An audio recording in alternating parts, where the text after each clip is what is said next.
ہمارے عوام میں جھوٹ، ظلم و ستم پھیلا ہوا ہے، غریب بھی ظالم ہے، مالدار بھی ظالم ہے۔ تو میں یہ واقعہ سنا رہا ہوں۔ وہ غریب آدمی کہتا ہے یا اللہ جس نے مجھے ستایا، مجھے تنگ کیا، میں نے سب کو معاف کیا، میرے پاس یہی صدقہ ہے اور کوئی نہیں۔ جب وہ فجر کی نماز میں آئے، آپ نے سلام پھیرا، آپ نے کہا بھائی رات کو صدقہ کس نے کیا ہے؟ تو سارے چپ بیٹھے رہے، کوئی بھی نہیں بولا، وہ بھی نہیں بولا۔ میں کہا میں کہا کوئی پیسے دیتے ہیں؟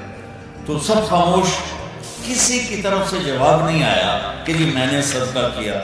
تو پھر آپ نے دوبارہ پوچھا، رات کو اپنی عزت کا صدقہ کرنے والا کون ہے؟